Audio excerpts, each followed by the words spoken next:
धर्म कहता है कि पूर्व जन्मे सुजा नारी पूर्व जन्मे सुजा धनम, पूर्व जन्मे सुजा विद्या पूर्वे पूर्वे धावती। पूर्व जन्म के संस्कार से हम लोगों का विवाह होता है। और चलिए, आप पूछ रहे हैं तो एक बताएं, बाइबिल का एक सेंटेंस है कि marriages are settle in the heaven but they are sermonized on the earth. शादियाँ तो भगवान मने ऊपरे में तय हो जाता है, हम लोग तो केवल उसका उत्सव मनाते हैं। नमस्कार, मैं हूँ सान्यराज पांडे और आप देख रहे हैं बिहार संवाददाता।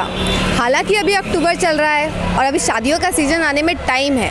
अगले महीने से शादियों का सीज़न भी चालू हो जाएगा, मौसम चालू हो जाएगा। लेकिन ऐसे में पंडित जी कहाँ मिलेंगे ये हम आपको बताएंगे और शादी से जुड़े हर सवालों के उत्तर हम आपको देंगे। तो चलिए बताते हैं।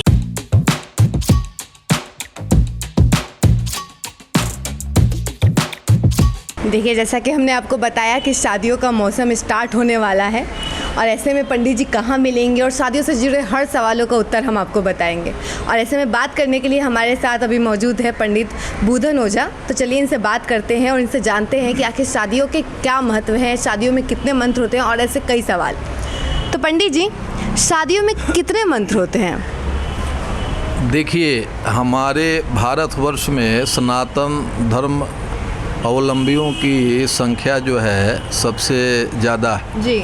और यहाँ हम लोगों का जो सनातन धर्म से विवाह होता है उसको ब्रह्म विवाह कहते हैं। जी जी, ब्रह्म विवाह करते हैं और हम लोग करवाते भी हैं। ब्राह्मण होने के कारण हम लोग सारे जो हम लोगों का रीति रिवाज है, जो धर्म का अनुष्ठान जो होता है, तो हमारे यहाँ सब पूरे संपूर्ण विवाह में 46 प्रकार के मंत्रों का प्रयोग होता है जी।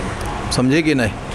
और वही हम लोगों का प्रकार है कि जिसके माध्यम से, जैसे सबसे पहले कि साधु साधु विष्टर पाद्यम च पुनर्विष्टर मेव च। जी। सबसे पहले हम लोग इसी से प्रारंभ करते हैं। सनातनी ब्रह्म विवाह का जो विधान है इसी से प्रारंभ होता है कि साधु विष्टरम पाद्यम च पुनर्विष्टर मेव च अर्घ आचमनियम च मधुपर्कस तथा आचमेत अगन्यास ततः कुर्जा धेनमे च तृणम त्यजेत पंचभू संस्करणम कृत्वा अगन्याधनमेव च।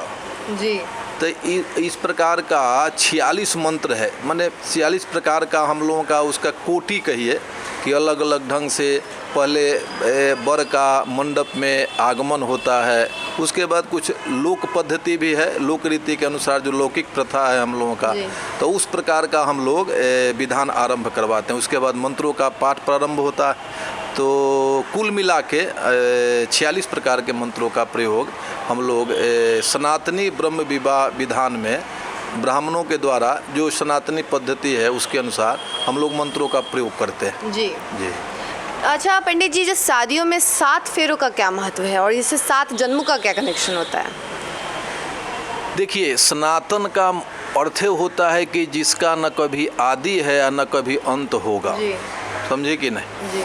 तो उसमें है क्या कि हम लोग जब विवाह प्रकरण होता है, जो वैधानिक विवाह है, सनातनी विवाह है, तो उसमें ब्रह्म विवाह में हम लोग सबसे पहले वहाँ गौरी गणेश का पूजन करते हैं। जी। कलश स्थापन होता है, वरुण देवता का आवाहन होता है। उसके बाद सूर्यादि नवग्रह भगवान की पूजा होती है, षोडश मातृका का होता है। उसमें सब ग्राम देवता, स्थान देवता, वास्तु देवता सब प्रकार। उसके बाद विष्णु पूजन भी होता है और भी जो हमारे सब देवी देवता हैं सब लोगों का आवाहन किया जाता है। और वहाँ अग्नि स्थापन भी होता है जिसको हम लोग कुशकंडिका कहते हैं। तो उसमें अग्नि स्थापन करते हैं।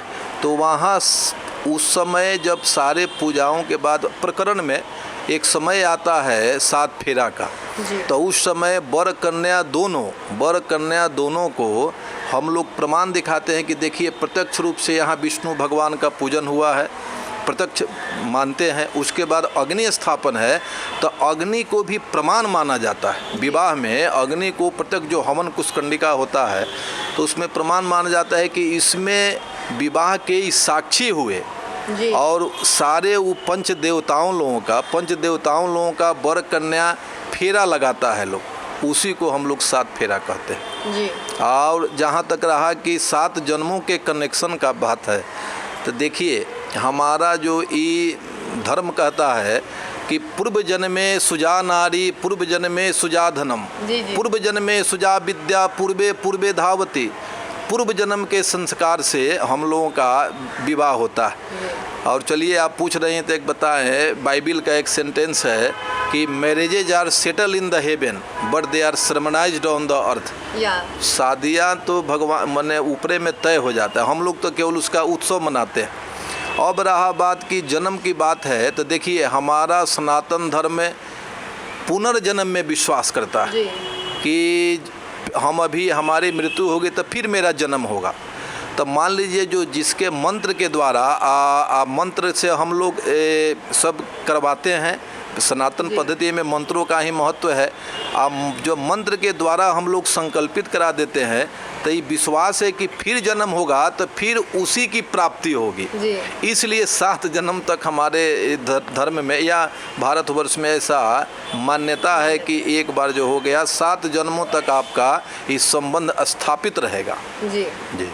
अच्छा पंडित जी, जैसे कि आजकल शादी में ट्रेंड चलता है कि नहीं नई नई शादियां हो रही हैं तो उसमें 7 वचन भी ऐसे रिन्यू हो जा रहे हैं, मॉड्यूलेशन हो जाता है, वचनों में भी अलग अलग वचन आ जाते हैं। नहीं, तो ये वचन जो है ये पोथी पत्रा के हिसाब से होता है या तो फिर अपने मतलब कि जो शादी कर रहे हैं लोग उनके हिसाब से ये वचन होते हैं? नहीं, शादी का देखिए सप्त वचन जो है विवाह का प्रकरण है, उसमें 7 वचन नहीं, वो प्रतिज्ञा है जी।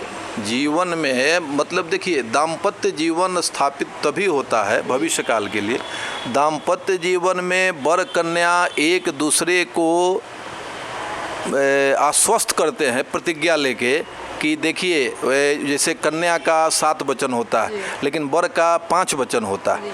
तो कन्या 7 वचन में वर से कहती है कि देखिए अगर, और जहाँ तक बात की आप तो वो क्षेत्रीयता के आधार पर लोग बदल देगा, लेकिन पोथी पत्रा में 7 वचन बदलता नहीं है, वो एक ही है। हम लोग कहीं भी विवाह कराएंगे तो वही वचन को बोलेंगे जो पोथी पत्रा में लिखा हुआ, उसी वचन उसी प्रतिज्ञा को सिद्ध करवाते हैं। तो उसमें है कि कन्या कहती है कि देखिए कि लड़की लोग जो होता है अपने विवाह के लिए बहुत शंकर भगवान का पूजा करता है, तो हम लोग प्रतिज्ञा करवाते हैं कि देखो बहुत से लड़की कहती है, वो उसका मतलब रिप्रेजेंटेटिव तो वहाँ पंडित जी हो जाते हैं, कन्या बोलती है लेकिन हम ही लोग बुलवाते हैं, रिप्रेजेंटेटिव का काम करते हैं। तो कन्या कहती है कि देखिए बहुत से देवी देवताओं के पूजन करने के बाद कन्या वर से कहती है कि आप जैसे महाप्रभु हमको प्राप्त हुए। कन्या कहती है वर से, कहती है कि देखिए जीवन में कभी सुख भी होगा और कभी दुख भी होगा, तो जीवन के सुख और दुख में दोनों स्थिति में आप सौम्य बन के रहिएगा। यह कन्या का प्रथम वचन है। उसी तरह वर का भी है। वर भी अब कहता है कि देखिए बिना पत्नी कथम धर्म आश्रमा नाम प्रवर्तते। वर कहता है कि देखिए बिना पत्नी के गृहस्थ धर्म का पालन नहीं हो सकता है, इसलिए तुम मेरी आज से विश्वास पात्र बनो और मेरी बमांगनी बनो। वचन है। 7 वचन का बहुत महत्व है। जीवन में धारण करने से बहुत सारा श्रेष्ठकर उत्तम कार्य होते रहता है जीवन में। दाम्पत्य जीवन के लिए परम आवश्यक है। परम आवश्यक है, सही बात। अच्छा पंडित जी, आजकल जो मतलब मंडप पे जाते से ही लोगों के अंदर पता नहीं क्या हो जाता है, हड़बड़ी हो जाती है, जल्दबाजी आ जाती है, फिर पंडित जी से कहते हैं पंडित जी जल्दी करवाइए शादी। तो ऐसे में क्या लगता है आपको? नहीं देखिए, ये तो एकदम एक प्रकार का अगर कहिएगा सामाजिक अब कुरीति है ये जी। और सनातन धर्म को नष्ट भ्रष्ट करने का उसका देखिए परिणाम भी मिल रहा है जी। पंडित जी के पीछे लोग लग जाता है मंडप में, अब बोलता है कि जल्दी करवा दे, पंडित जी लोग करवा भी देते हैं जी। लेकिन उसका परिणाम देखिए आज क्या हो रहा है कि आप शादी के 6 महीना बाद 1 साल बाद दोनों वर वधू में दोनों में अब ये स्थिति हो गई है कि माने तलाक वाली नौबत आ जाती है अब मान लीजिए अगर बढ़िया से अगर अरे विवाह तो एक प्रकार का उपचार न है जी, धार्मिक उपचार है। अगर ट्रीटमेंट बढ़िया नहीं होगा तो निश्चित रूप से फिर रोग व्याधि उत्पन्न हो जाएगा। तो उसके लिए हम लोग को जो अगर ये ऐसा होगा तो परिणाम देखिए उसका गलत ही होगा। सामाजिक अगर कुरीति है तो उसका परिणाम भी तो गलत ही होगा। और ये सब करना ठीक भी नहीं है सनातन धर्म के भविष्य के लिए, और सनातन धर्म के भविष्य के लिए, और हम लोगों के लिए भी, जो भी वर वधू या जो ये है लोग, तो उसके भविष्य के लिए भी। क्योंकि अगर अच्छे ढंग से अगर चिकित्सा नहीं होगी, उसका इलाज नहीं होगा, तो फिर वही बाद में 1-2 साल बाद अनबन होने लगेगा। बहुत सारा नाना प्रकार का क्लेश उत्पन्न होने लगता है दाम्पत्य जीवन में। तो इस प्रकार की परेशानी उसी सब कारण से हो रहा है। इसलिए इस सब से बचना चाहिए आदमी को। जो हम लोगों का विधान है, जैसे देखते हैं ना, अब जाइएगा पूजा करवाने या शादी विवाह करवाने जा रहे हैं, तो जो सामग्री होना चाहिए, लाखों रुपया खर्च हो रहा है, लाखों रुपया खर्च हो रहा है। वहाँ खोजिएगा कि भाई जा पान का पत्ता कहाँ है, तो उपलब्ध नहीं है। अब जजमान बोलेंगे कि अभावेशाली चूर्ण काम चला दीजिए, सुपारी नहीं है, मैंने बहुत सारा है। तो इस प्रकार का जो व्यवस्था है, देखिएगा बहुत सारा कार्य संपादन में लाखों लाख खर्च हो रहा है। और यहाँ आने पर जब शादी के मंडप में आइएगा तो आपको कुछ मतलब अगर सामग्री नहीं होगा तो फिर उत्तम ढंग से दवा नहीं होगा तो इलाज बढ़िया होगा। तो इस सब का परिणाम है, इस सब का परिणाम है कि देखिए आज बहुत सारा समाज में ये लोग उपद्रवग्रस्त हो गए हैं। दाम्पत्य जीवन अब एक समस्या बन गया। अच्छा पंडित जी, अभी हमारे बिहार में शादियां नहीं हो रही है, लेकिन वहीं दिल्ली, पंजाब और बाकी हर जगह पे शादियां हो रही हैं, और वो भी सनातन धर्म को ही मानते हैं। तो ऐसा क्यों है कि हमारे बिहार में नहीं हो रहा है और वहाँ पे हो रहा है? और जैसा हम लोग जानते हैं कि जो पंचांग है वो सिर्फ 2 तरीके के होते हैं, मिथिला का होता है और बनारस का होता है। नहीं, देखिए आपको मालूम नहीं है। देखिए इसमें है क्या कि सनातन धर्म, हमने अभी आपको बताया कि इसका तो ना आदि है ना अंत है जी। और हम लोग, भारत देश बहुत बड़ा देश है, यहाँ क्षेत्रीय लोग भी बहुत हैं। ऐसा नहीं है कि केवल बनारस का पंचांग निकलता है और मिथिला का पंचांग और भी निकलता है, ठीक है कि नहीं? तो उसमें क्या होता है कि लोग, जैसे एक लौकिक पद्धति है, एक लौकिक पद्धति है कि उस लोक के आधार पर, जैसे मान लीजिए आप साउथ इंडिया में जाइएगा तो वहाँ के जो पंडित जी हैं या जो वहाँ पंचांग चलता है वो बनारस का नहीं चलता है जी, सही बात। वहाँ अलग निकलता है। मान लीजिए आप हरियाणा जाइएगा, गुजरात जाइएगा, मान लीजिए मणिपुर जाइएगा, बहुत सारा स्टेट है हमारे भारतवर्ष में, तो वहाँ जो आपको, तो यहाँ उस अपने हिसाब से लोग मुहूर्त का निकलवाता है। और जहाँ तक यहाँ भी देखिए, हम लोगों के बिहार में भी बनारस के जो मानने वाले लोग हैं वो देखिएगा कि उसका सब दिन शादी विवाह होता है। लेकिन मिथिला के जो लोग हैं तो वो लोग शनिवार के दिन और मंगलवार के दिन शादी नहीं करते जी। तो एक प्रकार का ये है भेद होता है। उसी तरह ये लौकिक प्रथा है, उसमें कुछ अपने जो क्षेत्रीयता के आधार पर लोग अपने पूजा पाठ का या कोई भी कार्य जो करना है, वैवाहिक प्रकरण भी है, उसमें अपने क्षेत्रीयता के आधार पर उस रीति रिवाज का लोग पालन करते हैं जी।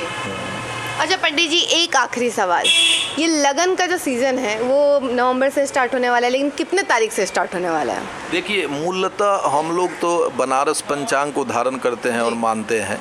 तो हमारे बनारस पंचांग के अनुसार अभी आपको 28 नवंबर से लगन प्रारंभ हो रहा, समझे ना।